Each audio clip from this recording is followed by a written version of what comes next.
বন্ধ থাকা অভ্যন্তরীণ ভিসা পুনরায় চালু করতে আমিরাত সরকারের সাথে সমঝোতার উদ্যোগ নিতে প্রধান উপদেষ্টা ও পররাষ্ট্র উপদেষ্টা বরাবর ৫০০ প্রবাসীর খোলা চিঠি দিয়েছেন। পাশাপাশি আমিরাতে নিযুক্ত রাষ্ট্রদূত ও কনসাল জেনারেলের প্রতিও আহ্বান জানান তারা। এদিকে আমিরাতে বাংলাদেশিদের ভিসা পরিবর্তন করতে না পারায় অনেকেই চাকরি হারাচ্ছে, আবার অনেকে ভালো বেতনের সুযোগ পেয়েও তা গ্রহণ করতে পারছে না বলেও চিঠিতে উল্লেখ করা হয়।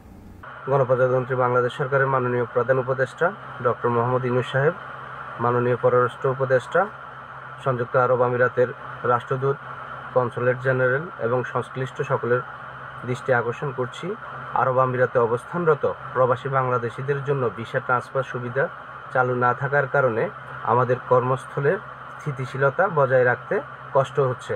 আমিরাতের অবস্থানরত বাংলাদেশি প্রবাসীদের জন্য দীর্ঘদিন ধরে ভিসা ট্রান্সফার সুবিধা চালু ছিল, যা তাদের কর্মসংস্থানে স্থিতিশীলতা বজায় রাখতে সহায়তা করত। তবে সম্প্রতি এই সুবিধা বন্ধ করে দেওয়ায় অনেক প্রবাসী বিপাকে পড়েছেন। সংযুক্ত আরব আমিরাত প্রবাসীদের পক্ষ থেকে আমরা একটি দাবি জানাচ্ছি আমাদের প্রধান উপদেষ্টা ডক্টর ইউনূস স্যারের নিকট। আসলে আমাদের দাবিটা হলো ট্রান্সফার ভিসা।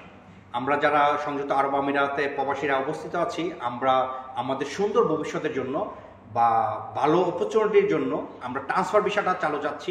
অনেক বাংলাদেশি কর্মী ভিসা ট্রান্সফার বন্ধ থাকার কারণে নতুন চাকরি পাওয়ার পরেও তা গ্রহণ করতে পারছে না, ফলে তারা অনিশ্চয়তার মধ্যে দিন কাটাচ্ছে এবং অনেকেই দেশে ফেরত চলে যাচ্ছে।